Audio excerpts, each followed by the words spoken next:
This episode of Auntie Up was pre-recorded on International Human Rights Day.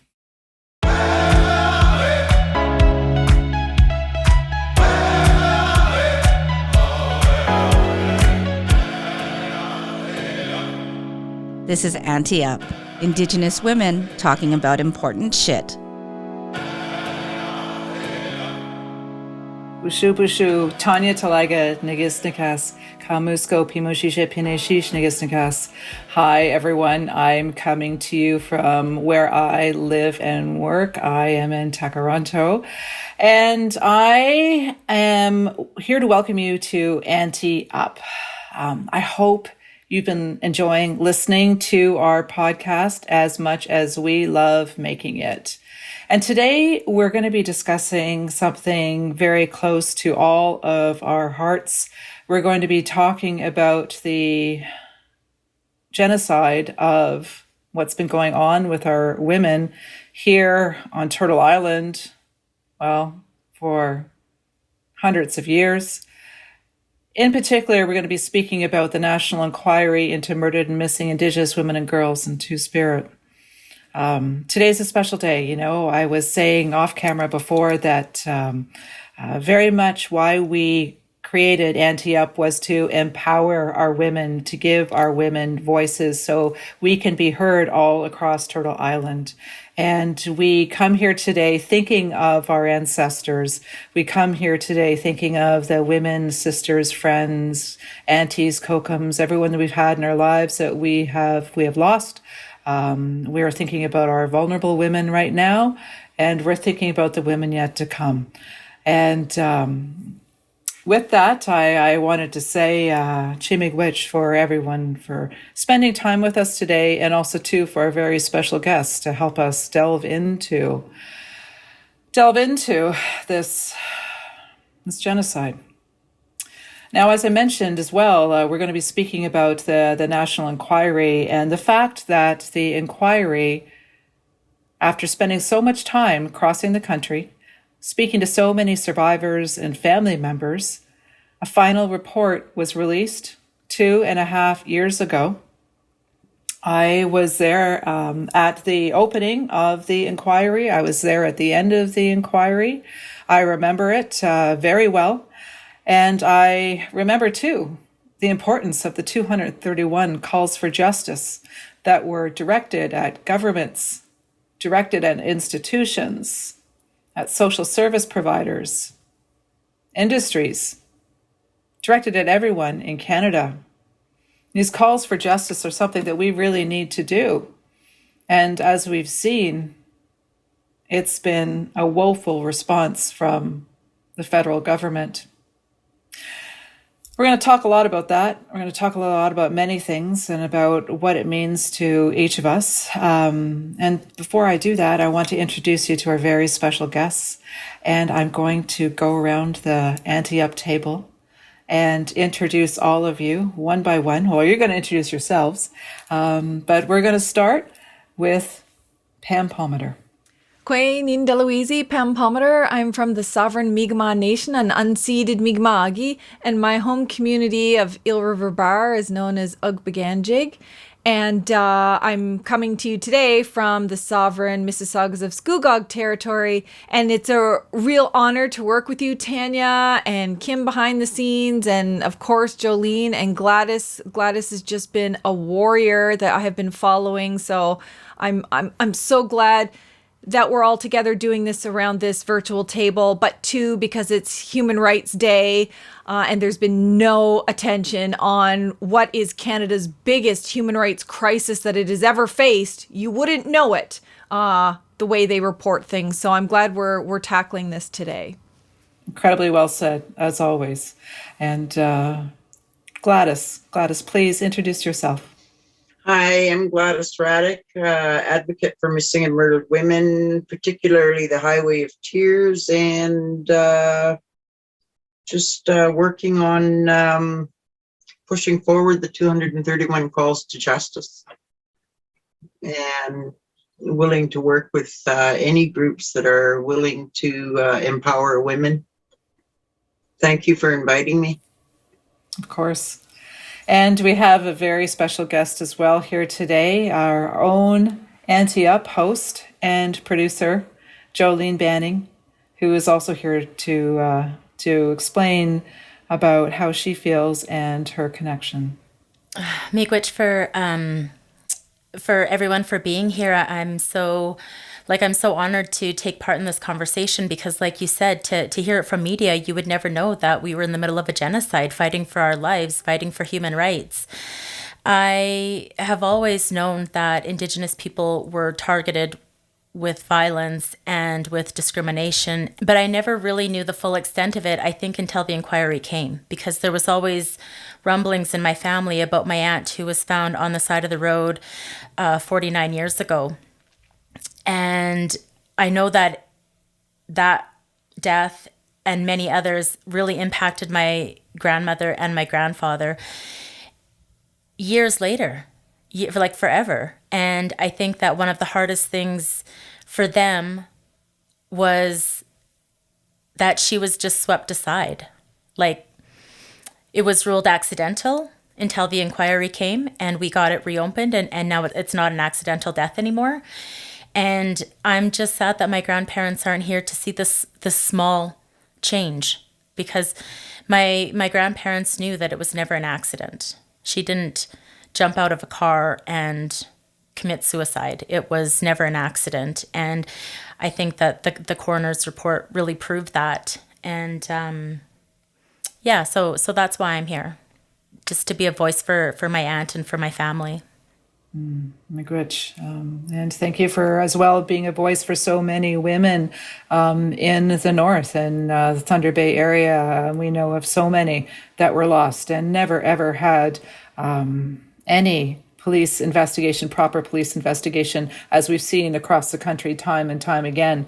But in particular, it's from where I'm from as well. And we remember the women, and we haven't forgotten. And Gladys, do you want to share your story and a little bit about your niece, Tamara Chipman? Yeah, sure.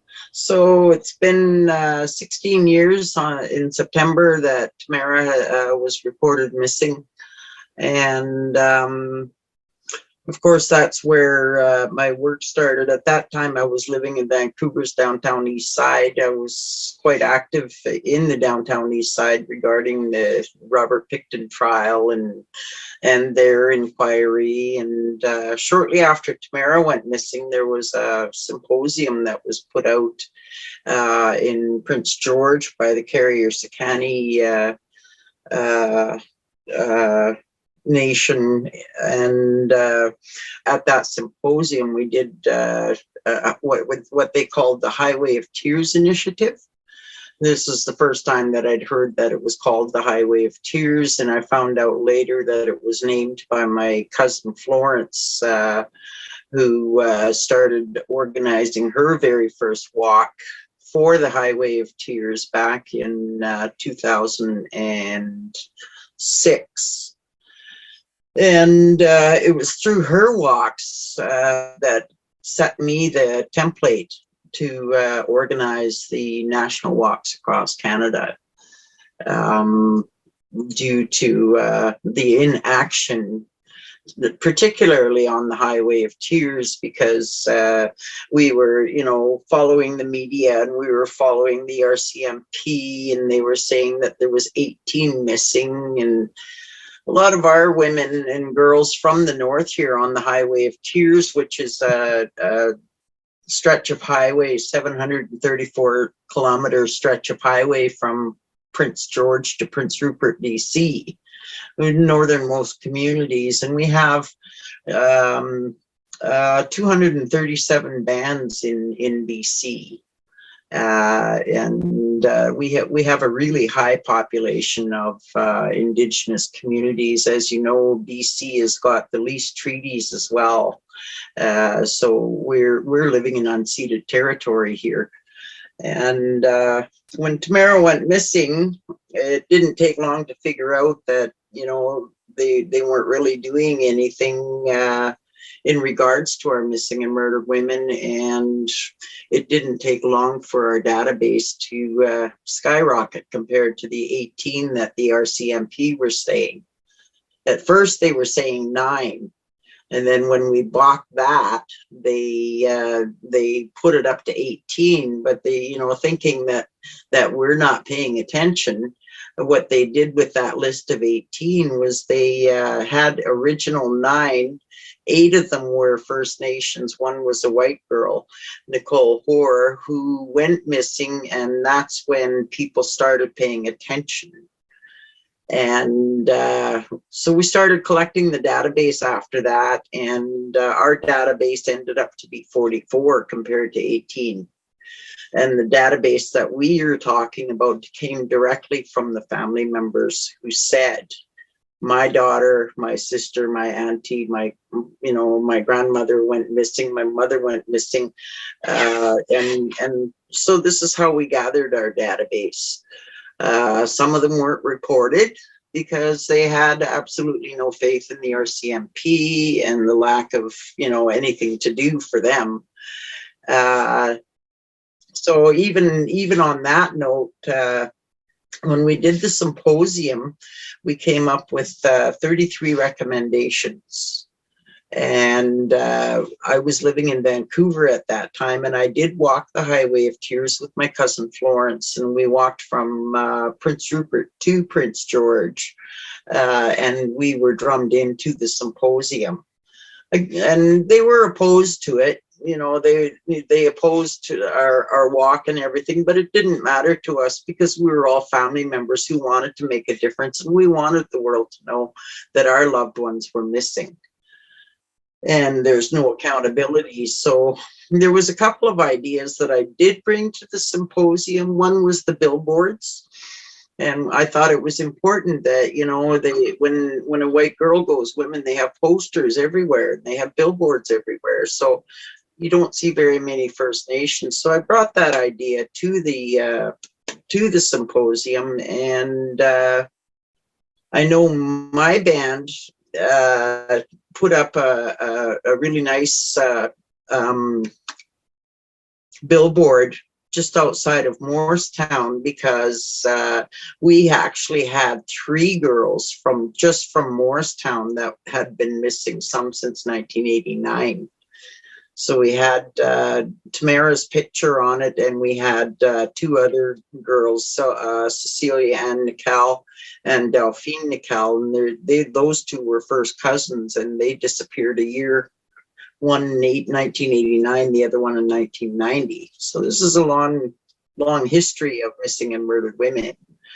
And the other idea that I brought up there was the bus service. I told them we needed our own shuttle bus service because, up here in the north, some of the hubs are really hard to get to, but places like Terrace, where I live right now, we have the major hospital. We're a major hub for shopping for all the reserves around here. So people converge on Terrace to get all of their supplies.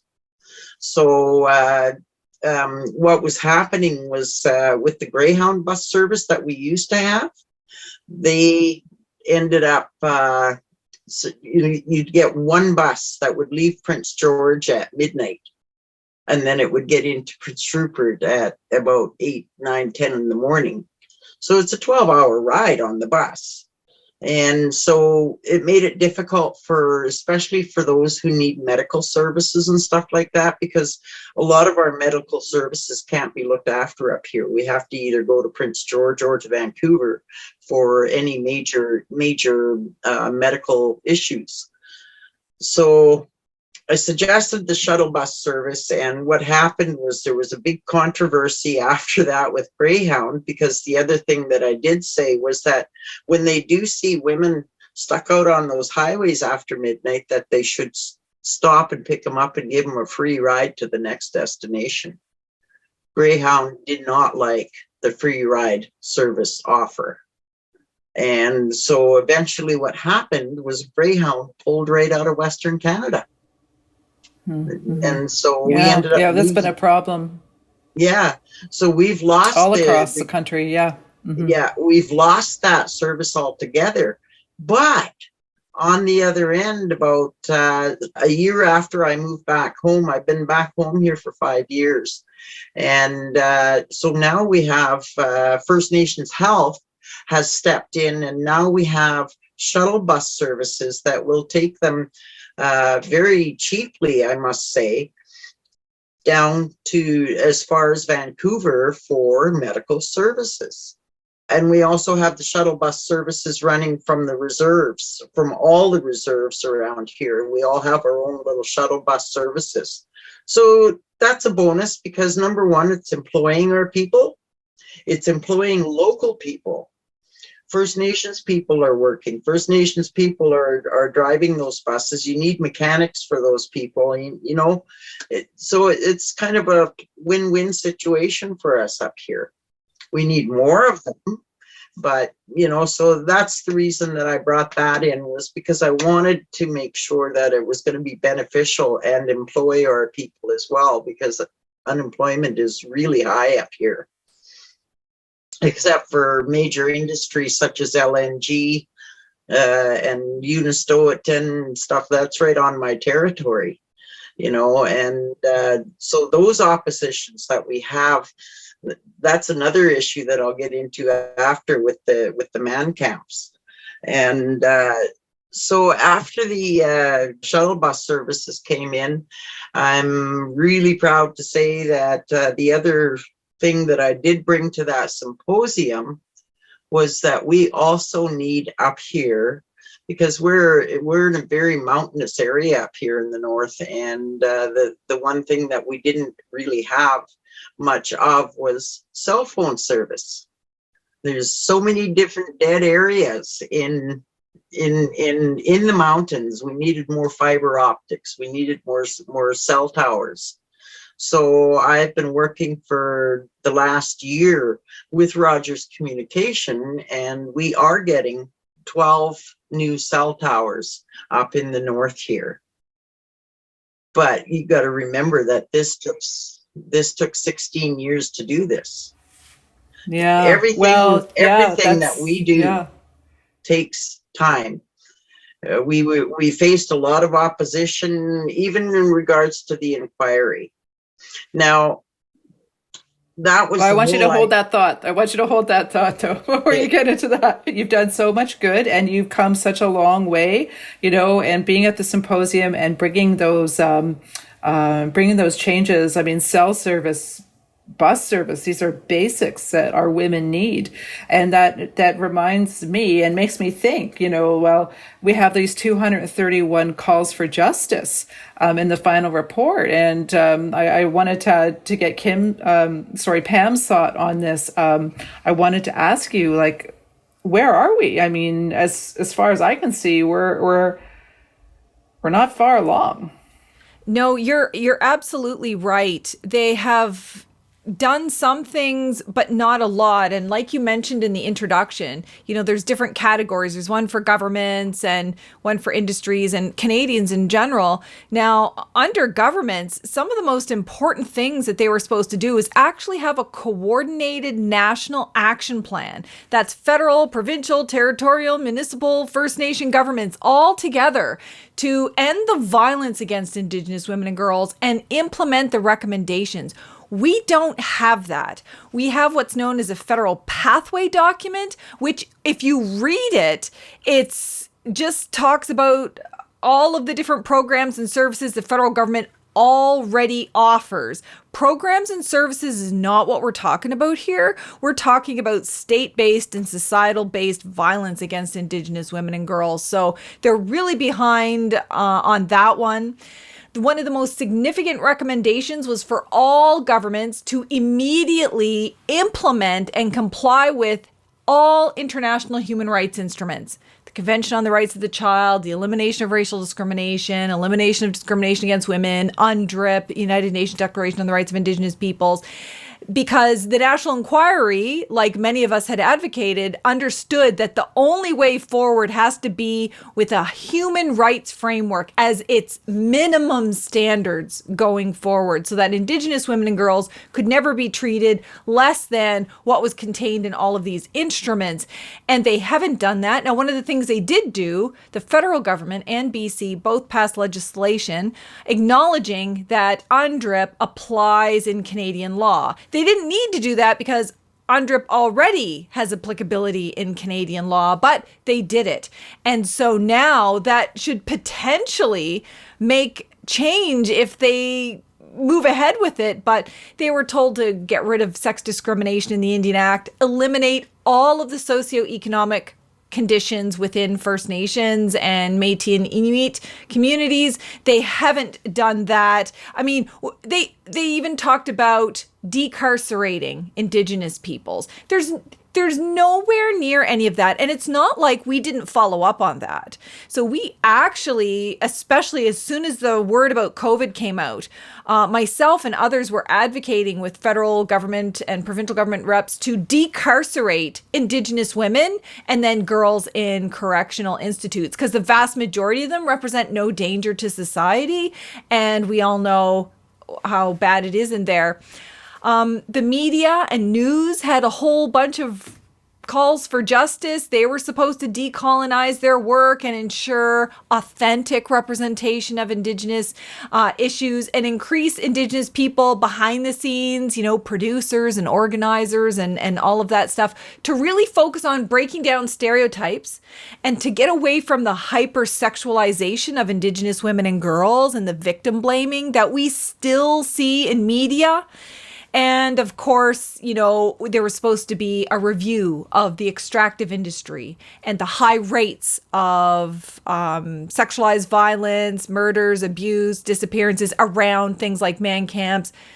Corrections, police were supposed to end things like strip searches. So you can see, for the most part, not unlike the Truth and Reconciliation Commission, not unlike the Royal Commission on Aboriginal Peoples or any other inquiry or commission or report, if the government acts at all, it cherry picks around the edges of the ones that require the least amount of resources, effort, and real change. I mean, we can pass legislation all we want, but if you don't abide by it, that's not helping Indigenous women and girls. So, I mean, that's kind of like a brief overview of some of the things that, like, really important things to come out of the inquiry and the things that they haven't actually moved on. Mm-hmm. Yeah, exceptionally well said. I mean, there's so many of them, and you're right. They all mirror the TRC. I mean, like the calls to action, the calls for justice, RCAP, the inquiry into the 7 youth in Thunder Bay is same thing. I mean, time and time again, we see, basic human rights as we talk on Human Rights Day, and it's still absent for so many of our people. Like, look, we've got Gladys fighting for cell phone service and bus routes, basic things that are needed, little tiny changes like that. Is there somebody to give you a ride on that incredible stretch of highway where there's nothing? Gosh, and we see that all over the place too, with Greyhound canceling their bus service. And who does it affect? It affects our people. It affects our women. And when we talk about these, about the calls that need to be implemented, you wonder, has anything changed? Has anything practical changed? We've heard some examples from Gladys, but I want to ask Jolene too. Jolene, are you seeing any change for our women? I mean, Thunder Bay, my gosh, we just had Barbara Kentner, a ruling into her death.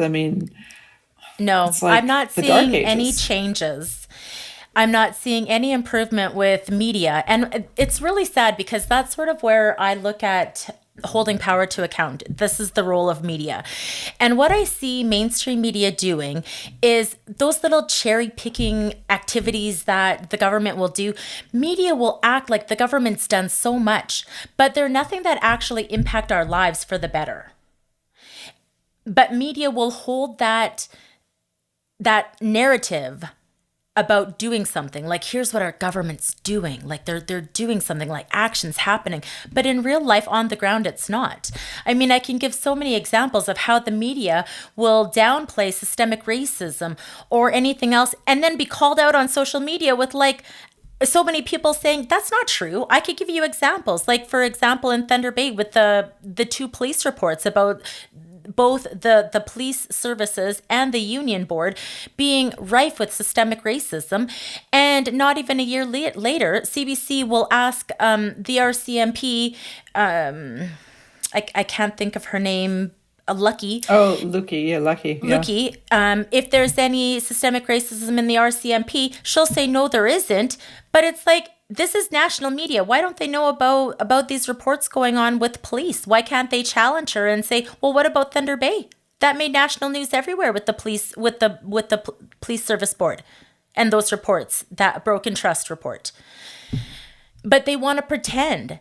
They want to keep that narrative going so that settlers can feel comfortable about our horrific treatment.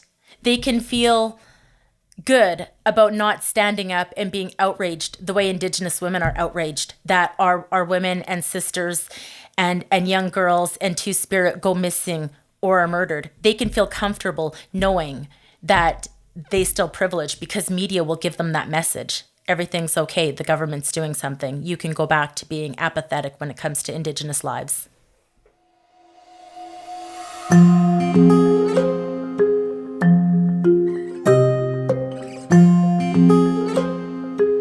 And now, we'd like to tell you about our sponsors, as I share a No Indigenous History moment.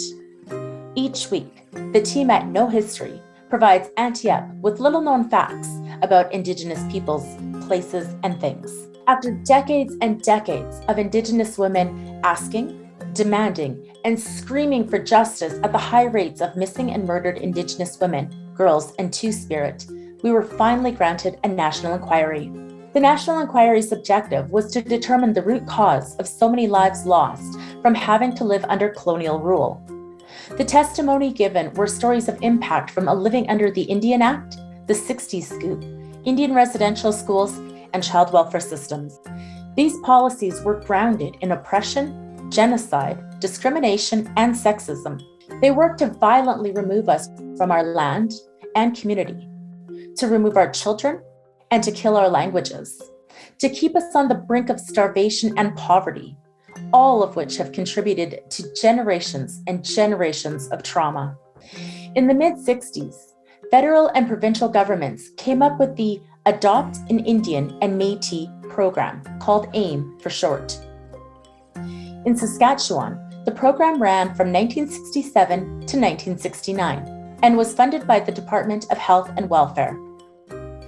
The department used the media as a tool of racism and propaganda against Indigenous peoples by advertising young children in print and on television, encouraging white families to adopt them.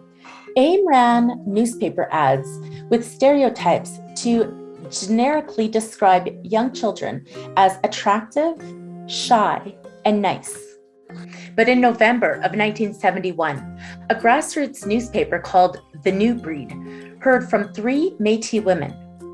The 3 opposed the program and gave specific reasons: discrimination, not raised in their culture, and white parents can end the program at any time, no questions asked. Instead, they proposed a foster care program of Métis children being raised in Métis foster homes under the control and management of Métis people. To this day, even with all the recommendations made from the Truth and Reconciliation calls to action, Indigenous peoples are still fighting for their rights to raise their children.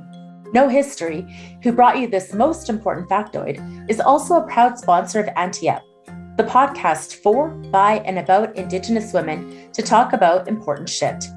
You could check them out at www.nohistory.ca.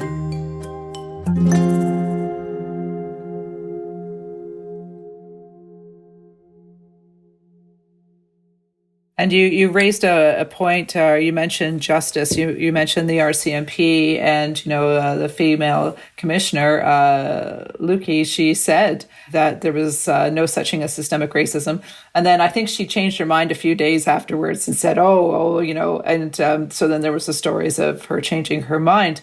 But I wanted to ask, I mean, how do we move forward in the justice system? How do we move forward with policing? Time and time again, our families talk about never being contacted by police, being forgotten, getting no updates, or not being taken seriously when you call and say, something's happened, or my daughter or my niece, my friend is missing. I mean, how do we change the way things are now? It's virtually impossible unless we can change the change of guards. So recruiting the RCMP, and this is another thing that I spoke about many years ago. And I was actually back in 2005, I was successful for the first time in Human Rights Tribunal to prove systemic racism with security guards. And so what I did with that is they said, oh, well, Gladys, how much money do you want? No, I don't want your money. I want a change in your policy. And that's exactly what I did. So here in BC, it's mandatory, even for security guards, to take a 3-day module for human rights in their training course before they're handed their badges and their weapons. With the RCMP, and this is something, and they balk it. Yes, they do balk it, because what I've said continuously is that we need to have the RCMP and city police to take a human rights module. And I'm not talking about a 3-day course. I'm talking about a month-long course to teach them everything they need to know about human rights, basic human rights. We've been under the UN declaration for so many years against Canada's wishes, but at the end of the day, we need to put that human rights module in their training packages. To become a police officer, you need your grade 12, a 10-month course, and then they hand you a gun and a shield, to basically a license to kill. That's not enough. How many of us were mature enough to know that what we really wanted to be when we were 18 and 19 years old, and all of a sudden you're 20 and you got a gun and a shield and you can do anything that you feel like doing? We need to start talking about a longer course to become a doctor. And many of you people with university degrees know that you need to get a doctorate in any criminology or anything like that. You need at least 4 to 5 years, maybe longer, university before you can pass. Same should be riding for the RCMP. The RCMP need to be educated. We all know that the RCMP were formed to control the Indian problem. But in our history, we know that it was the white people that kept on bringing the liquor and, the exhibition of liquor and all that stuff. They were the ones that were bringing that liquor to the reservations and getting them all drunk and saying that they signed this treaty and that treaty and everything else. So the cops needed to put that to a stop, because, the liquor, that's one of the worst tools of destruction they could have given our people right then and there. Mm-hmm. That's so true. Yeah, that's so true. Yeah. And that's what they used. Yeah, that's exactly what they used. So we need to have the RCMP doing a human rights module in their training packages before they become police officers, before you hand them that gun and say it's okay to kill. Mm-hmm. I want to bring in Pam on this too. Pam, what do you think? I mean, how do we begin to repair? I mean, is a 10-month, 12-month course a start? The RCMP are beyond repair. And that's not just my words, but former Supreme Court of Canada Justice Michelle Bastarache wrote the report Broken Dreams, Broken Lives and said they cannot fix themselves, that they would rather protect themselves and their images than get rid of perpetrators, that perpetrators are promoted or moved, and that it's rampant. It's at every rank, in every province. Racism, misogyny, homophobia, and sexual violence. In fact, him and his investigators said quite pointedly that they were shocked at the number of penetrative rapes by male RCMP officers against female RCMP officers. And if they feel so free to be raping female RCMP officers, what do you think that they have been doing for generations with Indigenous women and girls? And we all know this isn't the first report to highlight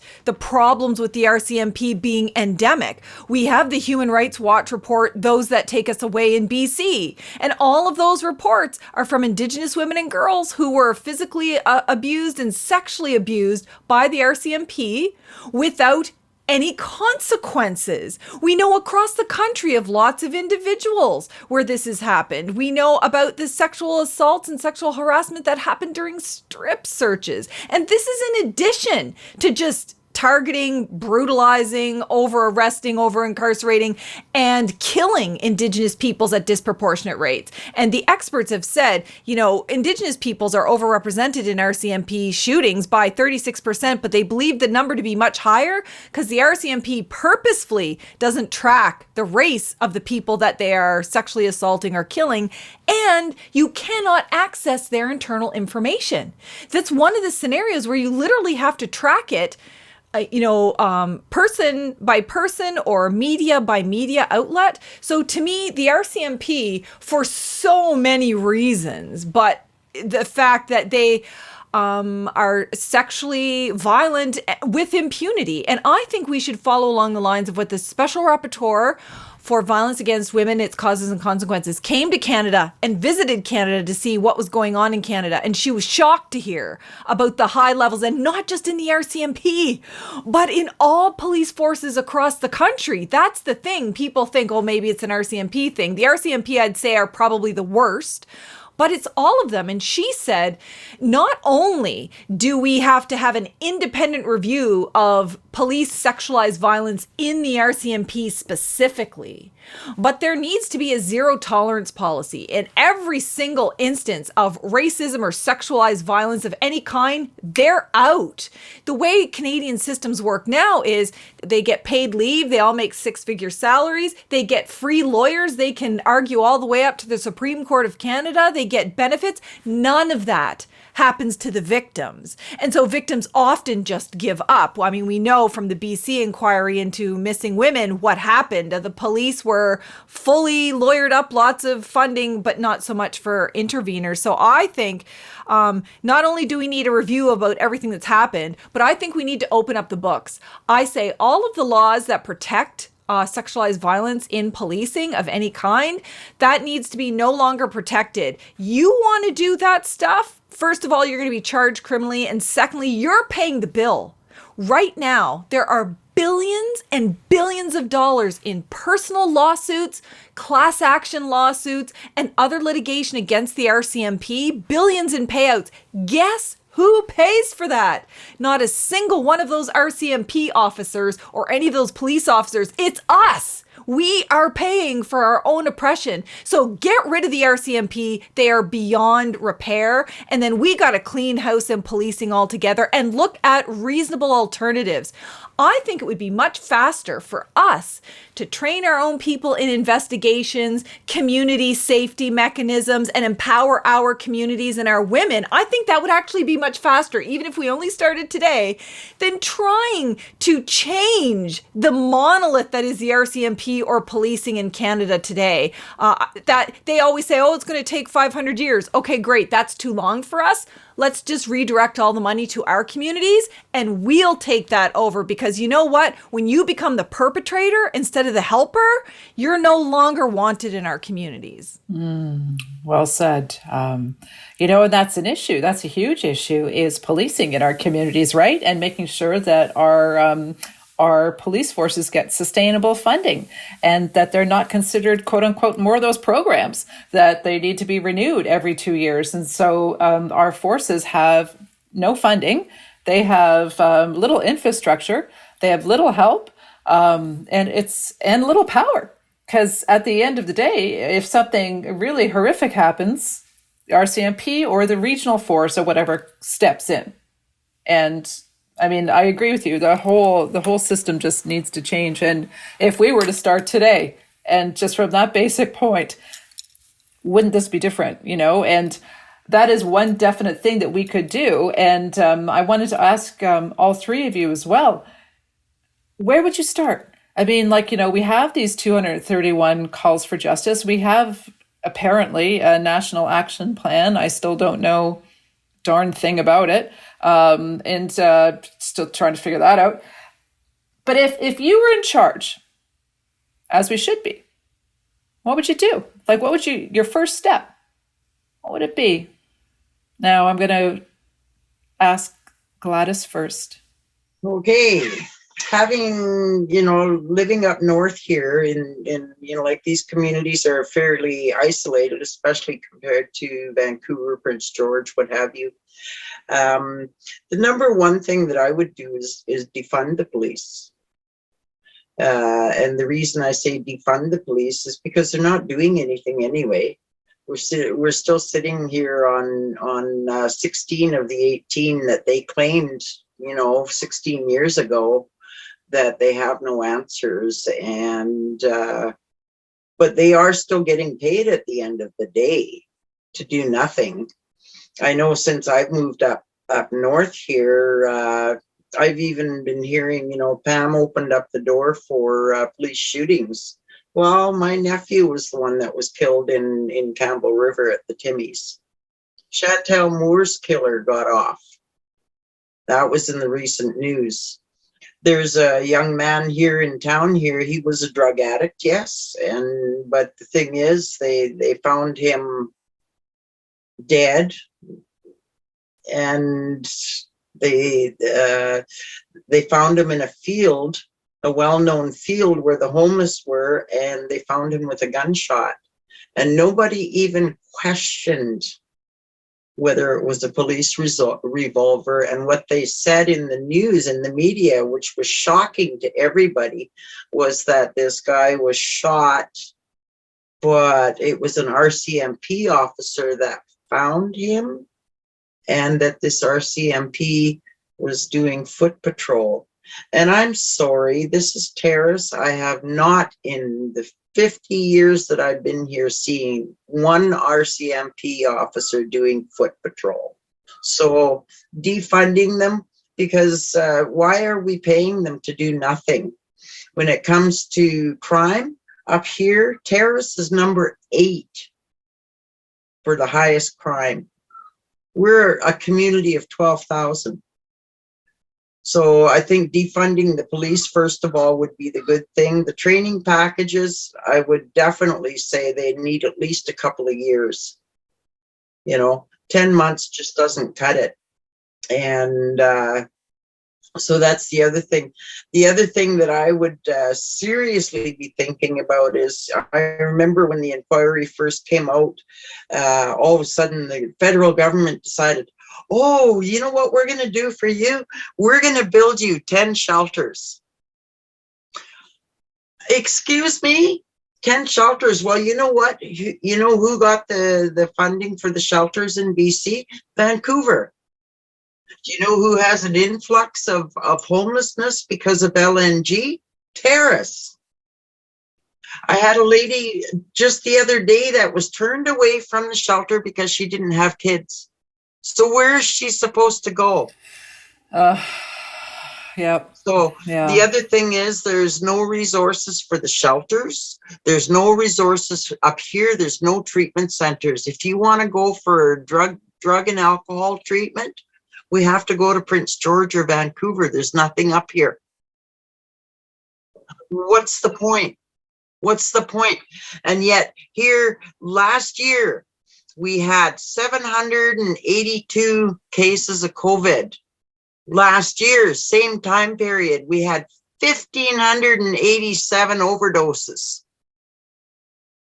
What do we do? Yeah. We need treatment centers up here. As a nation, as First Nations people up here, we cannot move forward until we're healing. If you can't heal, you can't move forward, and I'm getting as sick as they are up here. I'm getting to the point where I'm almost feeling like quitting, but I can't, because as soon as I say that, a family member will phone me and say, Gladys, I need to talk to you. And all of a sudden I'm back into it again. And I'm speaking on their behalf, and I'm attending Zoom meetings and just to see if I can learn more. What can I do? What can I do? I want to move forward, but you know what? I've been stuck here now for 16 years. Gladys, your voice and your knowledge that you've learned along the way is second to none for all of our families. And it is a hard burden that you carry, but you're doing such important work for all of our women, and honestly, Miigwech, for all you do. And we're thinking of you. We're thinking of you. Jolene, if you could wave a wand, if you could have a wish, and how would you start things? Make the change. It's so hard because I wish I had that one, and I wish I could change so many things. And I mean, if I have to narrow it just down to one, I would like to see investment in our youth for everything, like investment in them for, so they don't have to leave their home communities to go to school and be put in danger.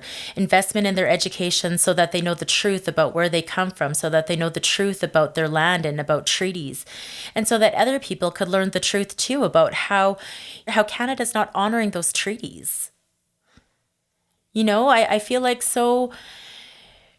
Indigenous people fight so hard to learn the truth and to try to share that knowledge, and we want to learn. Like, we're always striving to learn, striving to connect, striving to lift each other up. And I think that we're trying the same thing with Auntie Up, but it's getting the rest of Canada to learn the truth again as well, so that they can recognize how wrong we're treated, how horribly we're treated, so that they will, stop being so apathetic when our women go missing or murdered, and, rise up against this government and say, like, enough is enough. Like, honor the treaties, honor our lives, honor the youth, give them clean water at the very, minimum. No child should have to be raised like that. Mm-hmm. Mm-hmm. Such a huge basket. Absolutely. Yeah, it is a huge basket, right? More than 231. Pam, where do we go? Give us a map. Okay, well, if someone said, Pam, you're the one who makes the decisions starting tomorrow, then tomorrow we go into emergency measures mode. Federal and provincial governments, First Nation governments, and Indigenous women choosing representatives of their own choosing. Never mind these political organizations, never mind all these committees of 5,000 people, but I'm talking people who can go in and get the work done on emergency measures, national crisis stuff. Exactly, but better than what we did for COVID.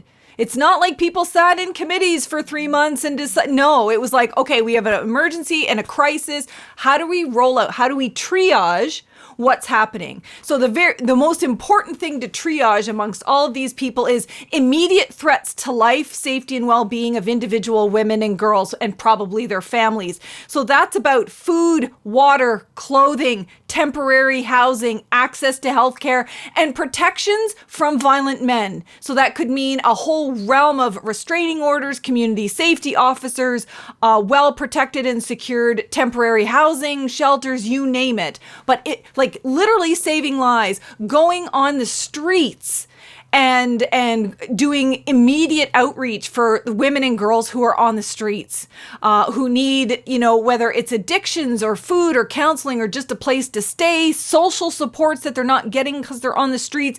That's how we try to save some of those women. An immediate decarceration plan, get our women and mothers out of prison. I mean, the vast majority, if you think about people who are in there for pot convictions and drug addictions and failing to listen to their, conditions on bond, which is like stay away from alcohol, but you're an alcoholic. That's like telling someone who needs food to stay away from food. So I think we've lost the focus on the women. We think about programs and services, but let's save lives first. That's like the immediate triage. And while that's going on, there can be different concentric circles of people working on, okay, what are the infrastructure needs around all this on a longer term basis? Transportation, permanent housing, communications, blah, blah, blah, blah.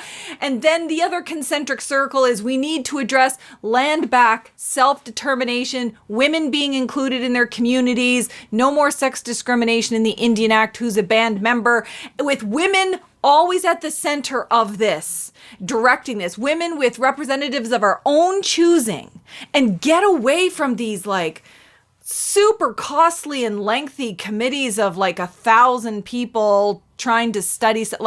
We need emergency measures right now, put on the camo and get the work done. And I feel like that's the only time that anything has ever really gotten done is when women, grassroots women, the mums, the aunts, the kokums that are living this, when they get together and they're like, enough is enough, let's get around this table and figure out what we're going to do. That's when real action happens. It's never because some governments let's do another study. Let's get another report. We've been studied to death. We have inquiry after inquiry after inquiry. Just do something from one of those inquiries and action will happen.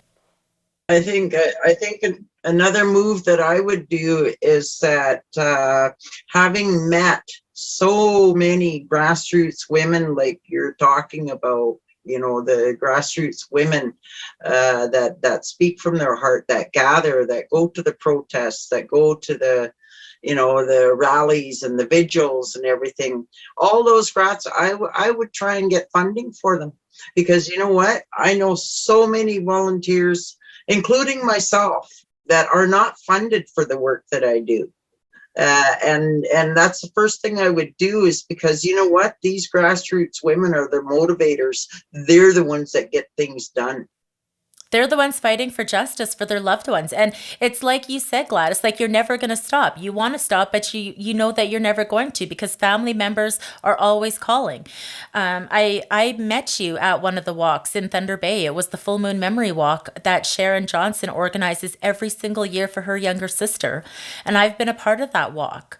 And that's where I first met you, Gladys. Yeah. I'm not even sure how many years ago, but you drove your little rickety van across Canada with all your pictures taped on, and and then after that, I think we were doing a fundraiser because your van had so many kilometers from doing so much advocacy work that people were trying to donate to help you get a new van.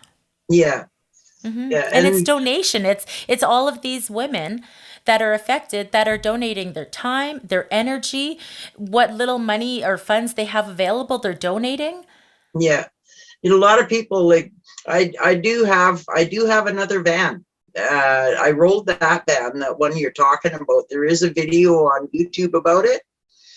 And so I went without a vehicle for 2 years, and then somebody else came and donated me a car. And then my daughter came along after that and donated me another car, because the other one was starting to go, parts were going. And now just last summer, I ended up acquiring another van. And again, that was done by donation, not by the companies, but by grassroots activists that pulled the money together and helped me get that van back on the road. So, but that van is, again, one of the most important tools that I've had ever since I started this movement, because I still carry the pictures. I carry the pictures not just from the Highway of Tears, but from all across Canada, because that's how many people I've met.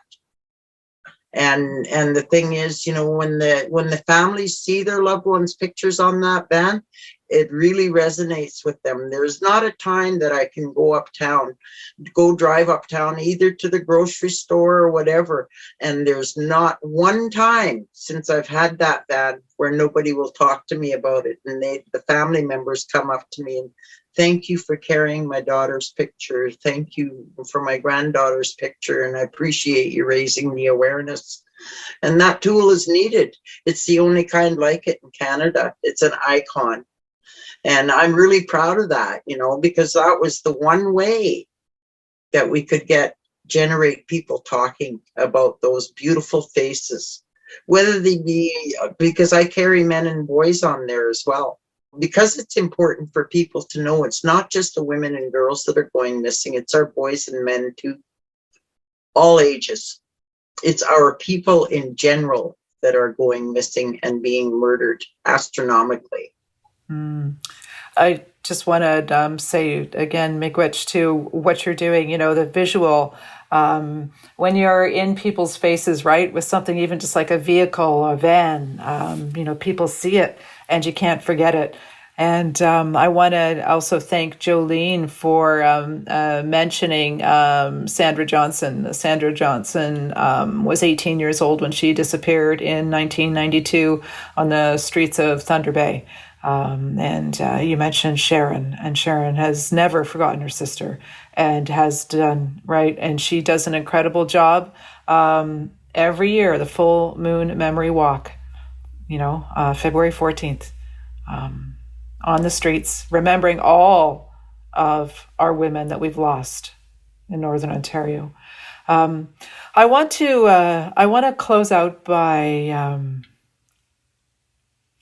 saying it's a deep and sincere miigwech. I think that we need to do this more. We need to talk more and get ideas out there more. And I totally agree with what you said, Jolene. We have to do things for ourselves because we can't wait for governments to change minds or policies to change. I mean, my God, that's not going to ever happen. In order to go forward, we need to do things for ourselves. And this is this gathering of just us around the table shows we can do it, right? And we know the answers, and we've got to get there. And I want each of you to say goodbye to us, Bumapi. So it means we'll see you again, not really goodbye. And leave us with one final thought as you close out, if you don't mind. Pam? Thank you, Walalan, for having me and for covering this issue. It seems like we're always repeating ourselves and saying the same things, but people need to hear it. People need to know that we still care. It's still in the spotlight, and I am quite sure that if we just continue, we got it this far, that we will get it to the next stage in terms of action. And there's lots of people doing action. Look at Mama Bear Clan out there on the streets doing action. Look at Equay Safe Rides. We are literally taking up the call, and we just need the resources and support to do this on a widespread basis, because I'd take my people any day over state institutions and police officers. So I just hope we see more of that and find ways to support our people doing for our people. Miigwech, well said, as always. Jolene? Wow, it's so hard. I think my final thought is just to know that we're not alone. Indigenous women from coast to coast, we're not alone. Every time I meet someone and I get to talk to them and I get to know who they are, I find that there are so many similarities in our background, in our experiences, in our injustice. And I just want us all to know that we are not alone, that there are strong, beautiful Indigenous women out there that are doing some really heavy lifting, and you can lean on them. For example, I've learned so much just from listening to Warrior Life from Pam Palmater, miigwech, so much for that podcast. Tanya, your books are amazing, and it's so wonderful to see them in schools, because I think children need to all ages need to read those books and need to understand like the true history of what's going on across Turtle Island. And Gladys, I'm so grateful that our paths crossed and that you're such a strong advocate in your area.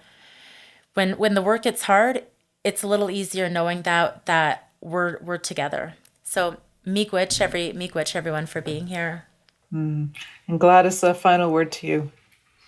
I just want, first of all, thank you so much for inviting me to this. And I just wanted to mention a couple of different organizations that are grassroots oriented, and feel free to contact them online. So one is called Unearthing Justice. That's a website that is being done out of Bishop's University, Sherbrooke, Quebec, by Vicky Chartrand. Very dear friend of mine. So what she's done is she's getting her students in there to compile all the grassroots organizations that, you know, the ones that we were talking about today, and just all grassroots and where the work is being done. So you might want to contact her, and maybe we could have a meeting and we can get your name on there if you're doing true blue grassroots work. Vicky Chartrand is the professor of criminal justice out of Bishop's University. Okay. So that's the one organization. The other one that I'm involved with is also called it's the House of the Moon. And basically what that organization does is it's on both sides of the border. It's on Turtle Island. We've got American and Canadian content in it. And basically what we're trying to do is organize workshops to empower women in their specific communities. We have community members from all over the States and from all over Canada as well. Fairly new, and we are hoping to start some new presentations in January. They usually go for about 4 months. And that's one organization. The other one that I wanted to mention was the Tears to Hope Society, which is based here in Terrace. And basically that's an empowering women as well. They're on Facebook. And it's my sister's organization, Lorna Brown. And she had just finished producing a film called Adawak. She won at the Imaginative Film Festival for that film. And basically that film is about the grassroots and the families up here on the Highway of Tears, and the Totem Pole project, which is, when I moved back here, I worked on getting a commemoration memorial totem pole put right on the highway, just outside of Terrace. And we've already had over 350,000 views on it. And that's just basically, the totem pole was a place for the families to go to commemorate their loved ones, a place that would be safe for them to enjoy and to honor their loved ones. That's incredible. Yeah, that sounds incredible. I'd love to see it. So I'll check it out on Imaginative's site. And I know that, Jolene, there's a film on your aunt, Audra, as well. Yeah. It's called Audrey's Story. Yeah. So it'd be good that we keep all of these women in our hearts and our minds, and we watch the films, we remember, and we work for change. That's what we do, yes. Right? We keep going. I want to say to all of you, stay grassroots. Yeah, stay grassroots, because that's the heart of our movement, is the grassroots women, and I'm really proud of every one of you. Miigwech. Well, you know what? This has been a real special time, and I honestly can't thank all of you enough. And keep going, keep strong, and everyone, please take care of yourselves. It's heavy lifting, it's hard work, so keep hold of your spirit, okay? And we love you. See you again. Miigwech.